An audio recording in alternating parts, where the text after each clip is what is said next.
तो देखिए, आखिर बिहार में चुनाव है और इसको लेकर आखिर नेता गालीबाज क्यों बनते जा रहे हैं, क्यों अपशब्द कहे जा रहे हैं, वो भी संवैधानिक पद यानी कि प्रधानमंत्री के लिए। क्या प्रधानमंत्री सिर्फ आम जनता का है? क्या विपक्ष के लिए वो प्रधानमंत्री नहीं है? उनको लेकर इस तरीके की भाषा, इस तरीके का आचरण को लेकर आज इसी पर चर्चा होगी। हमारे साथ खास मेहमान भूपेंद्र यादव, प्रवक्ता बीजेपी के जुड़ गए, जाने माने प्रवक्ता है और ठीक है प्रतिक्रिया भी रखते हैं।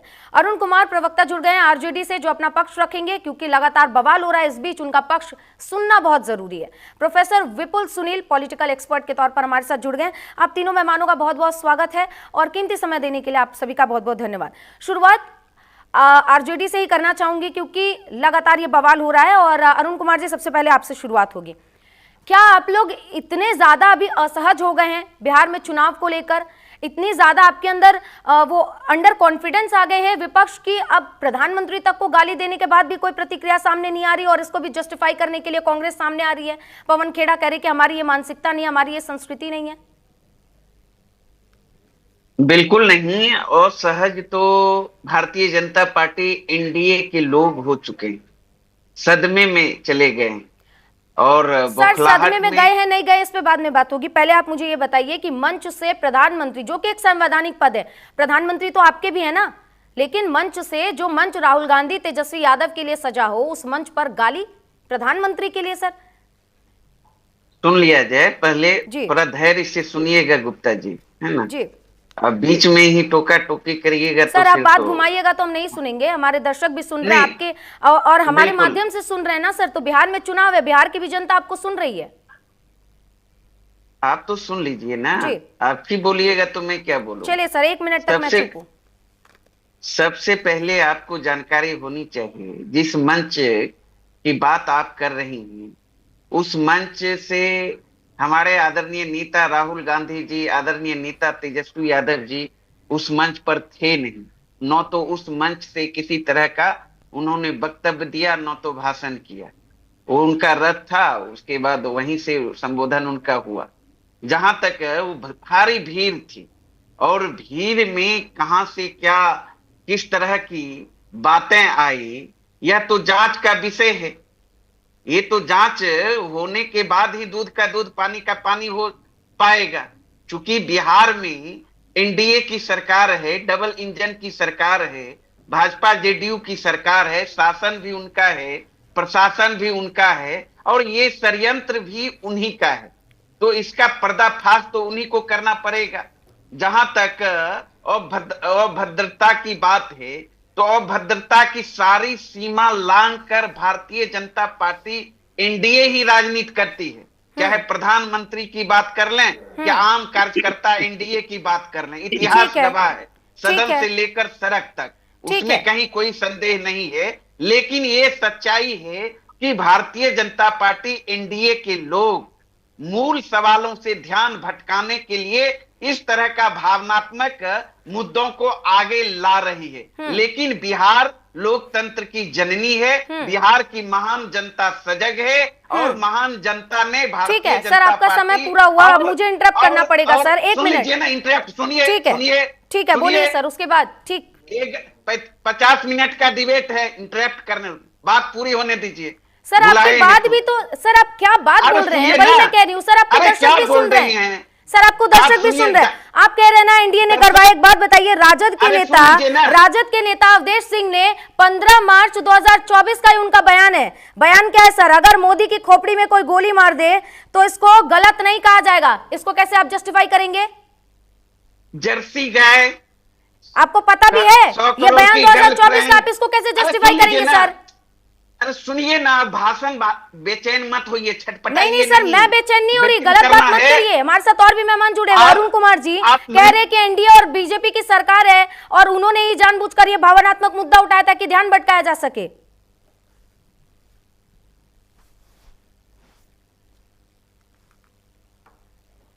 भूपेंद्र यादव जी, माफ कीजिएगा भूपेंद्र यादव जी, अरुण कुमार जी कह रहे हैं कि आप ही लोगों ने ये जानबूझकर मुद्दा छेड़ा हुआ है ताकि जो मुद्दा है उसे ध्यान भटकाया जा सके।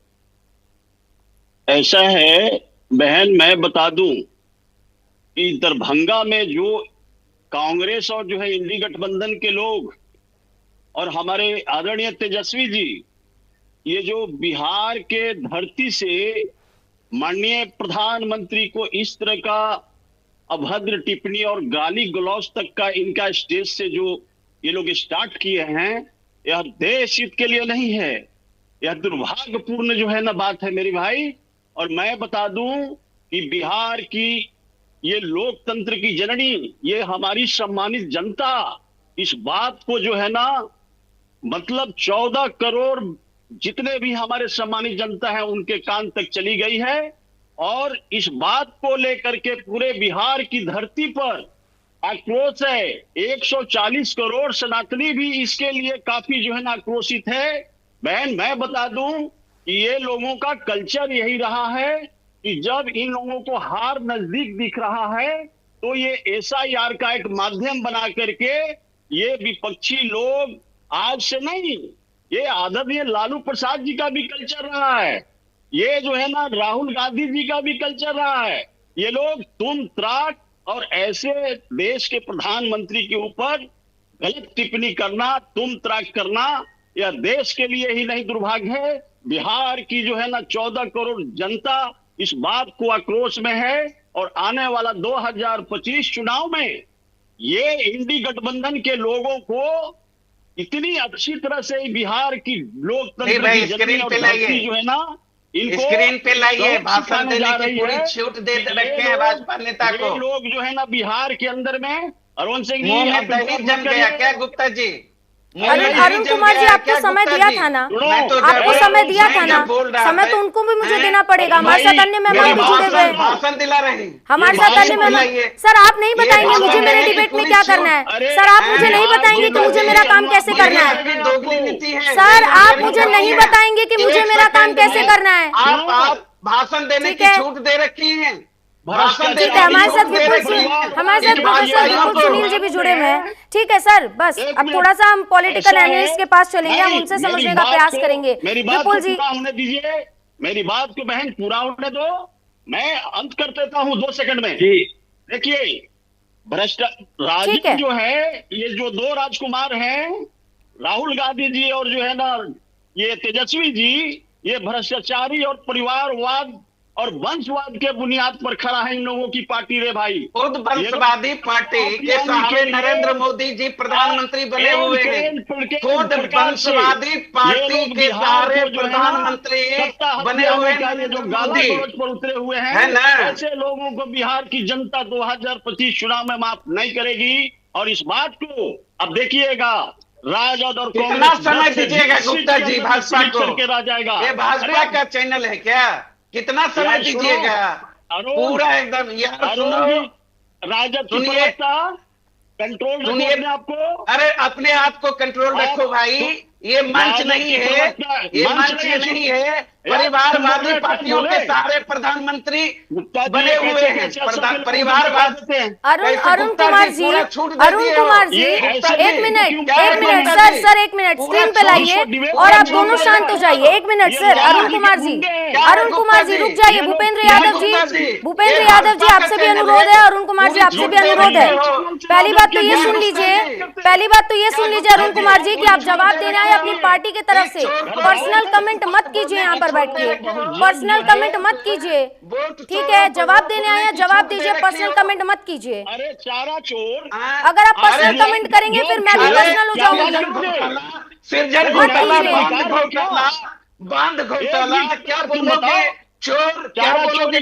चोर, आरक्षण चोर, पूरा भाजपाई संघी देशद्रोही है।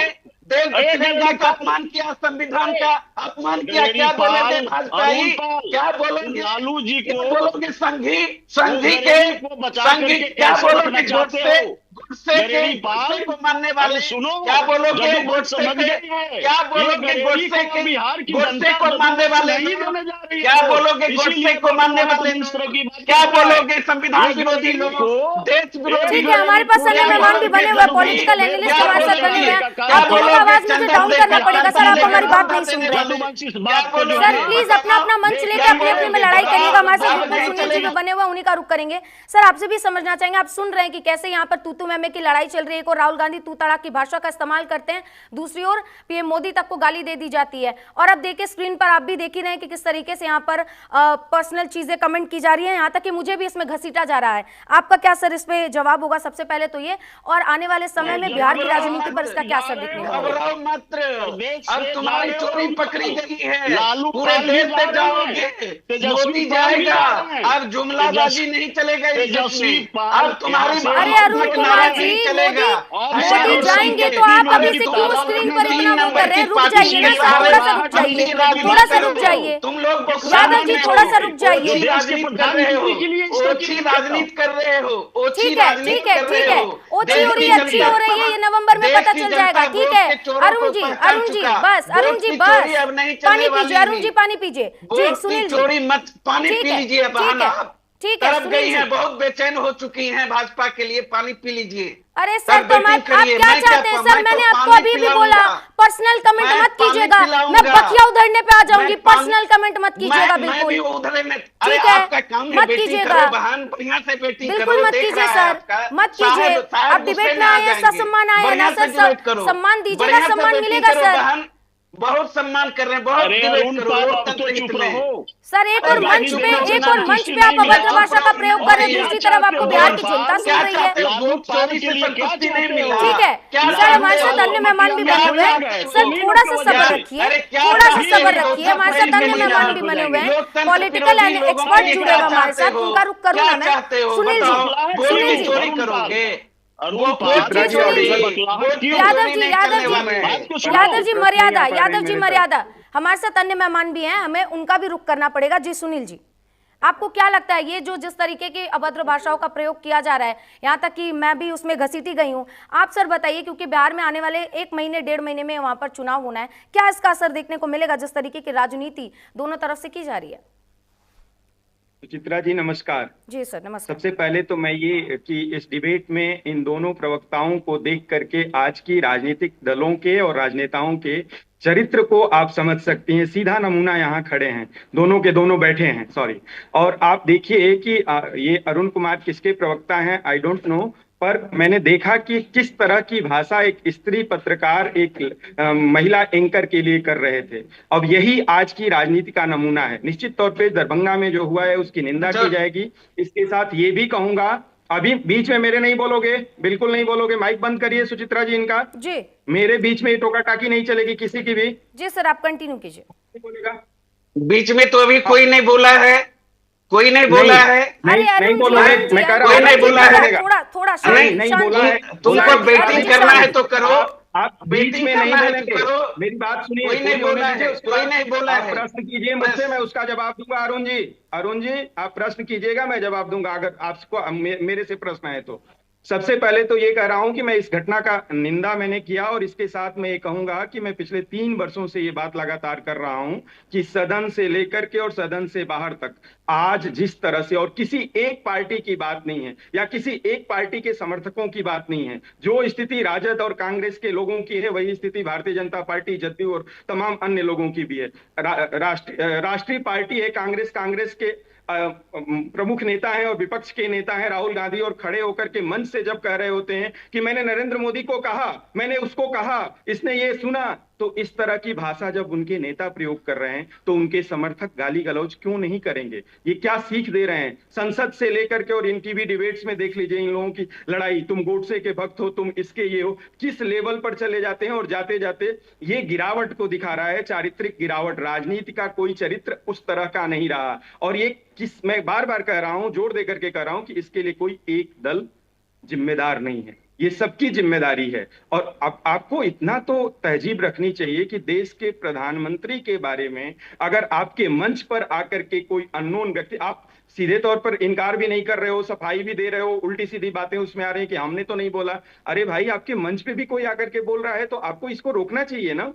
आपके वैचारिक मतभेद हो सकते हैं, आप चुनाव में जाकर के उनके खिलाफ वोट मांगिए, आप जो बोलना है बोलिए, लेकिन आप गाली का सब प्रयोग करेंगे, ये इसकी निंदा, मतलब निंदा क्या, इन पर बात ही नहीं की जा सकती है। ये इस तरह की घटना है, इस पर बात करने में भी शर्म आ रही है। लोगों को लग रहा है कि कहां पहुंच गई है भारतीय राजनीति और कहां पहुंच गए हैं ये राजनेता। सुचित्रा जी मुझे सुन जाहिर पा से, रही है ना? बिल्कुल बिल्कुल ऐसा सर। तो नहीं कि एकालाप हो रहा है? नहीं नहीं सर, बिल्कुल भी नहीं, मैं सुन रही हूँ और मैं आपकी बात से बिल्कुल इत्तेफाक भी रखती हूँ। और अगर सर अभी तो हमारी ये है कि अगर मैंने कुछ बोल दिया तो अरुण जी बैठे हुए हैं सर्टिफिकेट देने के लिए, अभी वो सर्टिफिकेट देने लगेंगे। खैर अभी मैं भूपेंद्र यादव जी के पास आऊंगी। सर ये जो पूरी चर्चा हो रही है अभद्र भाषा को लेकर, जाहिर सी बात है बीजेपी भी इससे अछूती नहीं है। हमने इससे पहले भी देखा कि राहुल गांधी के लिए कैसे कैसे शब्दों का आपने प्रयोग किया, आप लोगों ने पप्पू बुलाया, नालायक बेटा बुलाया, तमाम चीजें। तो आप कैसे उम्मीद कर सकते हैं कि जब आप अभद्र भाषा का प्रयोग करें तो सामने वाला आपके लिए भद्र भाषा का प्रयोग करे? ये उम्मीद आप लोगों के मन में क्यों है? देखिए सुचित्रा जी, सबसे पहले बात तो मैं ये कहूंगा कि इंट्रैप करने की जो परंपरा है इसको एकदम सिरे से बंद होनी चाहिए। आप अपनी बात को रख सकते हैं, किसी पार्टी को बात रखने की आजादी है आपके चैनल पर और रखना भी चाहिए, लेकिन इस तरह का इल्जाम हमारे जो राजद के प्रवक्ता लगा रहे हैं आपके ऊपर भी, और आज देश के माननीय प्रधानमंत्री जी को इन्हीं के स्टेज से जो गाला गलौज से लेकर के अभद्र टिप्पणी किया जा रहा है और उसका दोनों युवराज जो है इसकी मजा ले रहे हैं, तो ऐसे लोगों से इस प्रदेश की जनता तो समझ गई कि इनसे कोई आशा नहीं किया जा सकता है, क्योंकि बिहार की यह लोकतंत्र की जननी है और इस जननी के सामने इस देश के 140 करोड़ द्वारा चुनी गई जनता के द्वारा आदरणीय प्रधानमंत्री जी सबके होते हैं, ये किसी एक के नहीं होते। लेकिन ऐसे अभद्र टिप्पणी और गाली गलौज करने की कल्चर जो है ना सिर्फ राजद और कांग्रेस के ही अंदर में है। हम लोग यादव जी, ने नेता आज तक प्रतिपक्ष भी किसी तो सबके प्रकार होते की हैं। जी, नेता प्रतिपक्ष भी सबके होते हैं, पर आप लोग भी तो ऐसी भाषाओं का इस्तेमाल करते हैं। अरे भाई हमने क्या भाषा का इस्तेमाल किया? आपने तो नेता सुना है। प्रतिपक्ष को सुचित्रा जी, बीजेपी के ही लोग हैं जो नेता प्रतिपक्ष को पप्पू बुलाते हैं ना सर आप लोग? अरे भाई तो देखिए पप्पू आप भी फिर तो आप बोलते हो जस्टिफाई करने जुमला। लगे। तो भाई ऐसा है, गाला गलौज तो नहीं करते हैं। ये जो गाली गलौज जो मां बहन को किए स्टेज के माध्यम से, वो कौन था? इन्हीं के कार्यकर्ता थे। ये पूरे प्लांटेड है मैटर। सुचित्रा बहन, मैं आपको बता दूं कि ये लोग को हार जो है ना कदम के नीचे है। ये लोग पूरे एसआईआर को सिर पर उठा करके, इनके पास कोई मुद्दा नहीं है और इसी मुद्दा को ये लोग देख रहा है कि किसी तरह जो है ना ऐसा ना हम जो है ना करा दें ताकि जो है ना हमारा वोट दो तरह से डिवाइड हो जाए। लेकिन बिहार की सम्मानित जनता बहुत होशियार है। इनकी जो है ना तुष्टीकरण की जो राजनीति है, यह राजनीति बिहार की जनता नहीं बर्दाश्त करेगी। और ये लोग से मैं कहना चाहता हूं स्पष्ट कि यदि यह देश तुम्हारा है तो डर कैसा, यदि देश तुम्हारा नहीं है तो घर कैसा। आपको हम डीप स्टेट नहीं बनाने देंगे सुचित्रा जी। इस देश के जनता जो है, ये लोग जो सोच रहे हैं कि तुष्टीकरण की राजनीति करके इस प्रदेश को डीप स्टेट बनाए या डीप देश बनाए, यह कांग्रेस की सोची समझी और राजद की सोची समझी राजनीति है। ठीक है, ठीक है, अब जवाब ले लेते हैं, जवाब ले लेते हैं।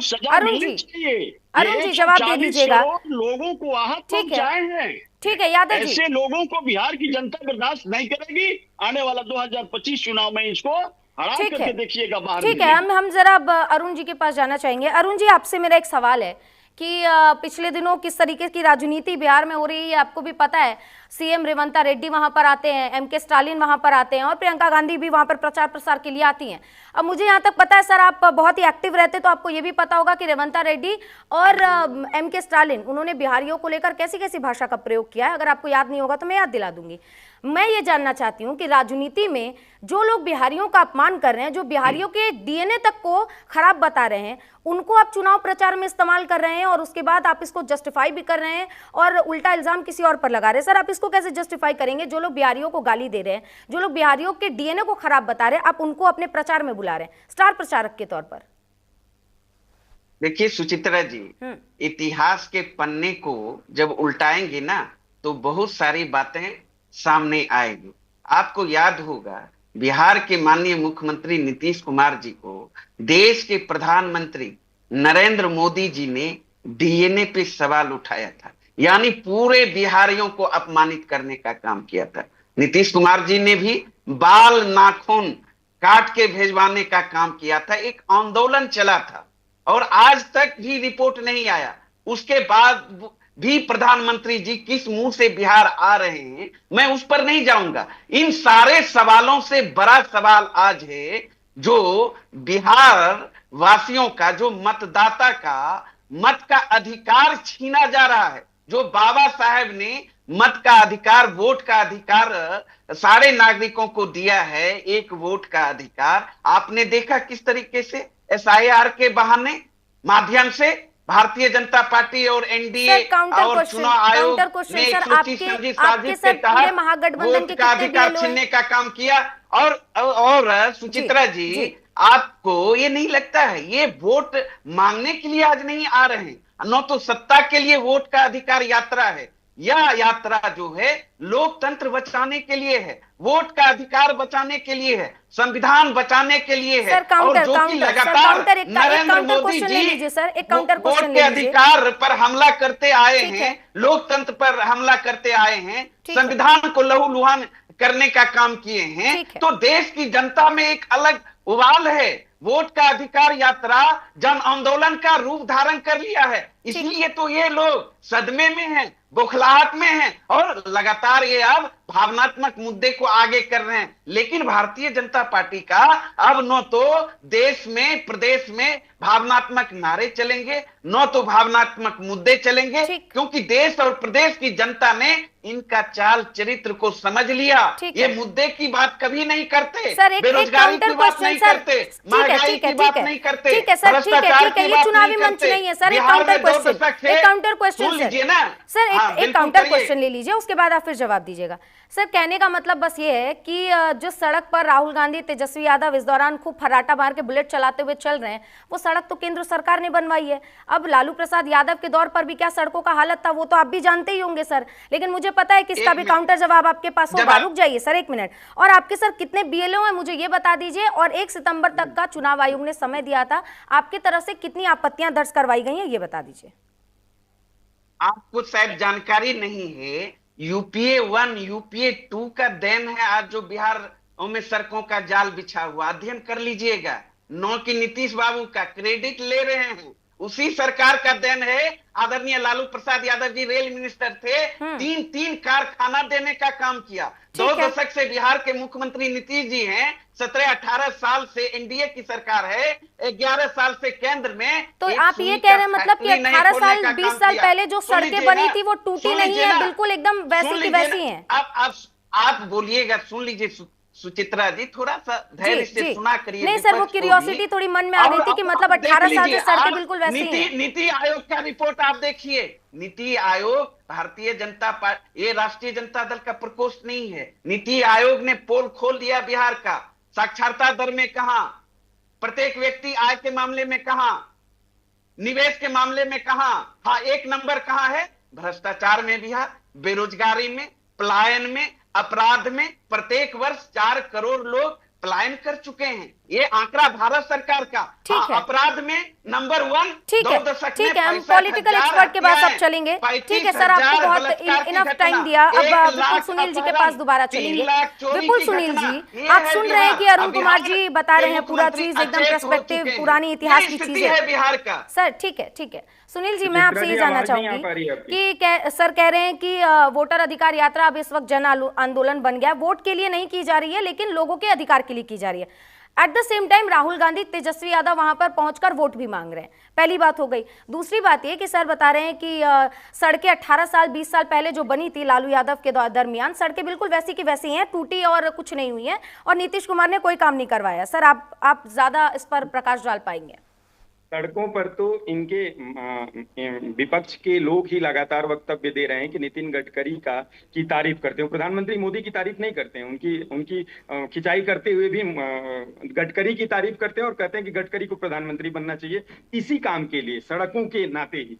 इनसे एक सवाल आपके मार्फत मैं पूछना चाह रहा था, हालांकि प्रश्न आपको पूछना चाहिए था, ये जो आपने बातचीत की थी, तो स्टालिन और रेवंता को लेकर के, रेड्डी को लेकर के ये कह रहे हैं उसी स्टालिन ने घूम घूम करके हिंदी का विरोध किया और उन्होंने इन राज्यों को, जिन्हें बीमारू राज्य की शब्दावली दी जाती है, बीमारू राज्य कहते हुए कहा अभी परिसीमन होना है, लोकसभा में संख्या बढ़नी है लोकसभा सदस्यों की, तो उस परिसीमन को लेकर के उसने विरोध करते हुए बिहार पर इतनी नकारात्मक टिप्पणी की है, स्टालिन ने और रेड्डी ने, लेकिन वो इनके लिए तो पक्ष का है, क्योंकि उसको बुला करके एसआईआर पे बात करानी है, उस पर प्रश्न नहीं बनता है। सड़क तो सीधे तौर पर कोई भी मान लेगा, मतलब कहा जाता है कि जिसकी आंखें नहीं है वो भी ये बता सकता है कि लालू सरकार के समय में सड़क कैसी थी, और क्या नाम है कि नीतीश के बाद अभी तक जो सरकार चल रही है इनके समय में कैसी रही है।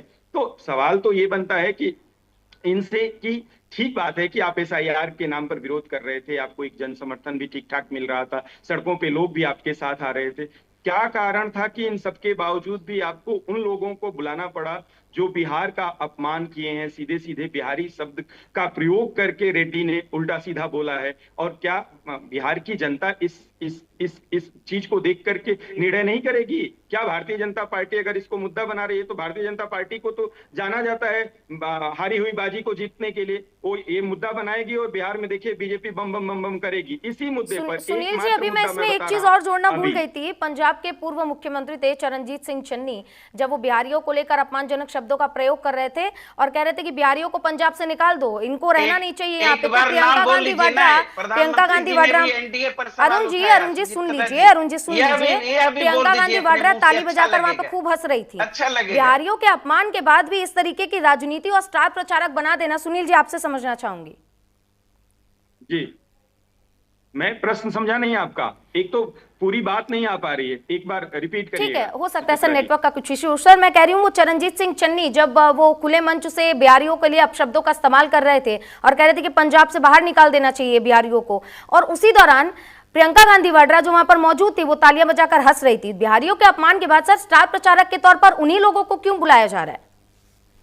बिल्कुल, पंजाब में, कर्नाटक में, महाराष्ट्र में इस तरह का वक्तव्य दिया जाता है, साउथ में, और विपक्ष तथा कथित तौर पर विपक्ष के तमाम नेता हैं और तमाम पार्टियां हैं जो इस पर शांति से चुपचाप बैठी रहती हैं हाथ पर हाथ धर के। तो इसको मुझे लगता है कि अपोज करना चाहिए। आपको बिहार में जाकर के चुनाव लड़ रहे हैं, आप बिहार में अगर जनमत चाहते हैं, ठीक बात है, आपको सड़कों पर लोग आ रहे हैं आपके साथ, तो इस बात को समझना भी चाहिए कि आपके लिए कौन सी चीज किस रूप में सामने आएगी। निश्चित तौर पर मैं इसको पिछले 3-4 दिन से ये कह रहा हूं कि पीके का एक तो उभार है, पीके के उभार ने एनडीए सहित यूपीए सबको परेशान कर रखा है बिहार में। दूसरा, अगर आपके लिए कुछ नया हो रहा है एसआईआर के विरोध में ही सही, लोग आपसे जुड़ रहे हैं, तो आप आत्मघाती फैसला ले रहे हैं स्टालिन और रेड्डी जैसे लोगों को बुला करके सभाओं में अपने और अपने रोड शो में, और जहां बात करनी चाहिए, जो गलत है उसका विरोध करना चाहिए, वहां आप चुप्पी साध लेते हैं और आप एक बस नारा लेकर के चल रहे हैं कि बीजेपी के खिलाफत करनी है, चाहे जिस तरीके से करना है,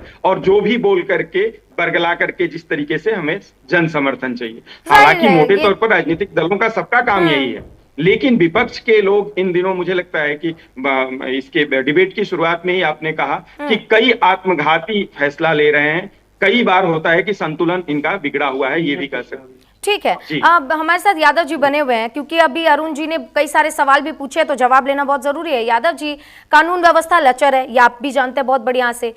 बेरोजगारी को लेकर, पलायन को लेकर लगातार मुद्दे उठ रहे हैं, और एसआईआर का मुद्दा जो इन दोनों खूब चर्चा में है, आप इसको किस तरीके से जस्टिफाई करेंगे? जाहिर सी बात है, पलायन, बेरोजगारी और ये जिस तरीके की कानून व्यवस्था है, इसके बारे में ये पूरी जनता वाकिफ है, और इसको लेकर लगातार सवाल भी उठ रहे हैं। किस तरीके से आप इसको दुरुस्त करेंगे? क्योंकि अब जाहिर सी बात है, विपक्ष को मौका देंगे तो आपको तो जवाब भी देना पड़ेगा। बहन सुचित्रा, मैं बता दूं, लॉ एंड ऑर्डर की बात, ये लोग का नैतिक अधिकार नहीं है लॉ एंड ऑर्डर पर बोलने का, क्योंकि हमारे यहाँ जो है ऑर्गेनाइज क्राइम बिहार के अंदर में नहीं हो रहे हैं। बहन सुचित्रा, हमारे यहाँ यदि छिटपुट घटनाएं हो रही है तो उसका हम लोग डिटेक्ट करके उनको सलाखे के पीछे डाल भी रहे हैं, और उनको यदि जरूरत पड़ रही है तो ठोको नीति को भी हम लोग ला रहे हैं, ताकि बिहार में शांति कायम रहे और लॉ एंड ऑर्डर दुरुस्त रहे, और हमारे यहाँ बिजनेस इन्वेस्टर आए और बिहार की उन्नति कैसे हो, इसकी चिंता हम लोग करते हैं। अब रही बात एसआईआर का, तो मैं विपक्षी से पूछना चाहता हूं कि इनका पूरे 1,62,000 बीएलए है बिहार के अंदर में, लेकिन बहन सुचित्रा मैं बता दूं कि अभी तक मात्र ये लोग 59 लोगों को ही जो है ना, ये लोग कंप्लेंट दर्ज करा पाया है एसआईआर के माननीय चुनाव आयोग के। कितना बड़ा विडंबना है, ये 5900 लोगों को लेकर बिहार में घूम रहे हैं, लेकिन इनके पास जो करीब 1.5 लाख जो बीएलए हैं, उस बीएलए जो है ना 59 आदमी का ही जो है ना वहां पर माननीय चुनाव आयोग पे कंप्लेंट कर रहा है कि भाई मेरा नाम कट गया। और इस तरह की, ये तो बिहार की जनता इस बात को समझ रही है, इनको एसआईआर से कोई मतलब नहीं है बहन सुचित्रा, और न तो बिहार की आम आवाम गरीब जनता से मतलब है, इनकी उत्थान से कोई मतलब नहीं है। इन लोगों का ये एकमात्र सिर्फ यही दिखाई दे रहा है कि कैसे बिहार की रिसोर्स को लूटे और किस प्रकार एन करने प्रकार जो है ना हम बिहार की शासन और सत्ता को पकड़े। देखिए, इन लोगों जब जान गया कि मेरे पास में कोई ताकत नहीं है, तो रेवंता रेड्डी को तेलंगाना से बुला करके लाए, जो बिहार के नौजवानों को, बिहार के मजदूर और बिहार के हमारे सम्मानित जनता को कहता है कि बिहारी में मजदूरी करने का जो है ना ये नहीं है रे भाई। दूसरी बात, ये स्टालिन को बुला करके ले आते हैं। स्टालिन का जो है, इनका एक जो है दयानिधि मारन एमपी जो होता है, जो 2023 के अंदर में बोलता है कि बिहारी जो है ना सिर्फ टॉयलेट साफ करने के लिए आते हैं, सिर्फ मकान बनाने के लिए आते हैं, इस तरह से अपमानजनक बात करते हैं। और दूसरी बात मैं ये कहना चाहता हूं कि उदयनिधि स्टालिन जो है वो बोलते हैं कि सनातन धर्म जो है डेंगू है, मलेरिया है। अब मैं जानना चाहता हूं राहुल गांधी जी से और हमारे विपक्षी के भाई तेजस्वी जी से कि क्या यह डेंगू और मलेरिया की बात 114 करोड़ सनातनियों के बीच ये करवाएंगे? ये 14 करोड़ सनातनियों के बीच, बिहारियों के बीच जो है ना ये कहवाएंगे ये बाथरूम साफ करने के लायक है? क्या ये जो है ना इस बात को रखेंगे? अरुण जी जवाब देंगे, अरुण जी जवाब देंगे। मजदूरी है। दूसरी बात, इन लोगों के पास मैं बता दूं सुचित्रा जी, इनके पास कोई वोटर वोट करने नहीं जा रहा है, क्योंकि इनको 65 सालों से कांग्रेस को इसी बिहार की सम्मानित जनता ने बाहर रखा और इसी सम्मानित जनता ने इनको 20 सालों से राजद को बाहर रखा। इसलिए रखा कि ये आज से पहले पूर्व आए थे, तो ये लालू जी जो है ना इतना ना बड़ा बिहार के माई समीकरण में खास करके जदुवंश को जानते हैं, चरवाहा विद्यालय देने का काम किया और उसमें से नारा दिया कि गैया भैंसिया चढ़ती जाए या मुनिया बेटिया पढ़ती जाए। और जब ये अपने गरेड़ी पाल के बीच जाते हैं यही तेजस्वी जी, तो वहां जाकर के कहते हैं कि हम अरुण जी जवाब दे दीजिए, मैंने आपको बीच में ही कहा था जवाब दे दीजिए। दूसरी बात, ये जदुवंश ठीक है यादव जी, अब जवाब ले लेंगे। अरुण जी जवाब, सवाल आपने सुने, अब जवाब आपकी। नहीं होने दिया इन लोगों को 2025 में जदुवंश और खास करके मुसलमान भाई वोट के चोट दे करके सुचित्रा जी इनको बिहार प्रदेश से ठीक है अरुण जी जवाब देंगे। ठीक है अरुण जी जवाब देंगे। जितने भी देश के रिसोर्स को लूटे हैं ये लोग को जमा करना होगा, और नहीं तो लालू परिवार पूरे जेल के अंदर में आप देखिएगा आने वाला समय में चक्की पिसिंग कहेंगे। ठीक है, लालू जी ने कहा, लालू जी कहते हैं कि जेल तो मेरा गुरुद्वारा है, पूरा समय दे दीजिए। ठीक है अरुण जी पूरा करेंगे। ठीक है यादव जी आप जवाब ले लेंगे, आप जवाब लेंगे जी अरुण जी। देखिए सुचित्रा जी, ये देश की सबसे बड़ी पार्टी, विश्व स्तरीय पार्टी कहलाती, लेकिन बिहार में आज तक अपने दम पर चुनाव लड़ने की स्थिति में नहीं है। 3 नंबर के पार्टी के सहारे राजनीति करती है। क्यों पता है? सिर्फ राष्ट्रीय जनता दल के कारण। इन्हें पता है, और इतिहास पढ़ ले ये लोग और आप भी जान लीजिए, 1990 से लेकर 2020 तक के विधानसभा चुनाव में, एक 2010 का छोड़ दीजिए, सारे चुनाव में राष्ट्रीय जनता दल सबसे बड़ी पार्टी बन के उभरी। बिहार की जनता ने सर आंखों पर बिठाया, सबसे अधिक एमएलए देने का काम किया। 2020 के बिहार विधानसभा चुनाव में तो जनादेश तेजस्वी यादव जी को दे दिया था। इन लोगों ने शासनादेश के बल पर वोट चोरी करके सरकार बनाने का काम किया। मात्र 11,500-12 हजार वोट से ही हम पीछे रह गए, और 12-13 एमएलए जीत कर आ जाते तो तेजस्वी यादव जी बिहार की मुख्यमंत्री होते। 2 दर्जन से अधिक महागठबंधन के उम्मीदवार चुनाव जीत चुके थे, और इन लोगों ने वोट चोरी करके शासनादेश के बल पर उन लोगों को हराने का काम किया। जनता तो मेरे पक्ष में है, हम तो मुद्दे की बात करते हैं। हमारे नेता तेजस्वी यादव जी मुद्दे की बात करते हैं, पढ़ाई लिखाई, दवाई, सिंचाई, कमाई, सुनवाई, कार्रवाई की बात करते हैं, नौकरी की बात करते हैं, रोजगार की बात करते हैं, महंगाई कम करने की बात करते हैं, सुरक्षा की गारंटी देने की बात करते हैं। ये लोग सिर्फ और सिर्फ भावनात्मक नारा, भावनात्मक मुद्दा, मंदिर, मस्जिद, घुसपैठिए। चुनाव आयोग नहीं कह रहा है, अभी तक कोर्ट में भी नहीं बताया कि बिहार में एसआईआर के माध्यम से एक भी घुसपैठिए निकले, और ये छाती पीट पीट कर कह रहे हैं घुसपैठिए घुसपैठिए। अरे भैया, अब बिहार में ही नहीं बल्कि पूरे देश में आपकी भावनात्मक मुद्दे नहीं चलने वाले। अब मुद्दे की राजनीति होगी, आपको बताना होगा। 11 साल केंद्र में सरकार में रहे, बिहार को विशेष राज्य का दर्जा क्यों नहीं मिला, विशेष पैकेज क्यों नहीं मिला, बंद परी चीनी मिल क्यों नहीं चालू हुई, एयरपोर्ट भागलपुर का, पूर्णिया का, मुजफ्फरपुर का क्यों नहीं चालू हुआ, यहां अभी 2 दशक से सरकार में है, क्यों इतना पलायन है, बेरोजगारी का हब क्यों बन चुका। 17 माह में तेजस्वी यादव जी ने महागठबंधन की सरकार में रहते हुए 5 लाख सरकारी नौकरी देने का काम किया, 4 लाख से अधिक नियोजित शिक्षकों को राजकर्मी का दर्जा देने का काम किया, आईटी पॉलिसी, सही बात है सर, ये पॉलिसी लागू करने ऐसे का नौकरी देने का, नौकरी देते रहे तेजस्वी यादव, लालू यादव, उसके बाद ही ये लैंड फॉर जॉब का घोटाला निकलकर सामने आता है। ठीक है, ठीक है सर, समय का मेरे पास थोड़ा सा अभाव है, माफी चाहूंगी सर। नहीं सर, ये मंच नहीं है ना, मैं क्या करूं सर, मंच नहीं है ना कि मैं आप दोनों को ये मंच दे दूं और आप दोनों यहीं से प्रचार शुरू कर दीजिए। माफी चाहूंगी सर, समय का बहुत अभाव था। अरुण जी आपका भी बहुत बहुत धन्यवाद, और भूपेंद्र यादव जी आपका भी बहुत बहुत धन्यवाद। हमारे साथ प्रोफेसर विपुल सुनील जुड़े थे पॉलिटिकल एक्सपर्ट के तौर पर। सर आपका भी बहुत बहुत धन्यवाद चर्चा में जुड़ने के लिए। तो सुना आपने कि किस तरीके से राजनीति इस वक्त हो रही है। बिहारियों को अब तय करना है कि आखिर किनको वो सत्ता देगी, किनको वो देगी, वो पूरा प्लेटफॉर्म देगी कि वो बिहारियों को और बिहार के वासियों के लिए कुछ अच्छा कर सके। अब राजनीति तो अभद्रता पर उतर ही आई है, आप देख ही रहे हैं किस तरीके से पूरी ये राजनीति चल रही है। लेकिन अब ये चुनाव के बाद ही तय होगा कि आखिर एसआईआर का मुद्दा सच में इतना बड़ा था, बेरोजगार का मुद्दा बड़ा था, या फिर पलायन का मुद्दा बड़ा था। देखने की बात, नवंबर में जब चुनाव होगा उसके बाद ही ये